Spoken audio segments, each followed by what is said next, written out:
بسم اللہ الرحمن الرحیم۔ السلام علیکم۔ جو لوگ بھی پوری دنیا سے ٹورسٹ ویزے وزٹ ویزے پہ بائی روڈ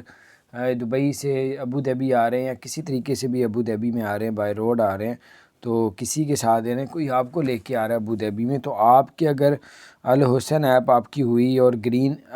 سٹیٹس آپ کا، تو پھر آپ کو کسی قسم کی کوئی رکاوٹ نہیں آئے گی، آپ کو ابو ظہبی میں داخلہ دے دیا جائے گا۔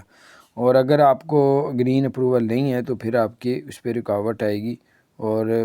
جو ڈاکومنٹس آپ کے چیک کرنے کے لیے جو لوگ دوسرے ملکوں سے آ رہے ہیں ٹورسٹ ویزے وزٹ ویزے پہ، ان لوگوں کو جو ہے ان کی ایک لائن علیحدہ سی بنا دی گئی ہے۔ جب ابو ظہبی انٹر ہوں گے وہاں پہ آپ کے ڈاکومنٹس وغیرہ چیک ہوں گے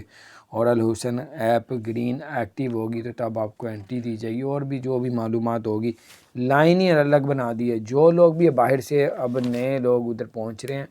ان کی گاڑیوں کی لائنیں الگ ہوں گی، ان سے ڈاکومنٹ سارے مانگے جائیں گے اور دیکھا جائے گا۔ بار یہ صرف اس لیے بتا رہا ہوں کہ آپ کو پتہ چل جائے کہ اب یہ ہونے والا۔ اپنا خیال رکھیں، چینل کو سبسکرائب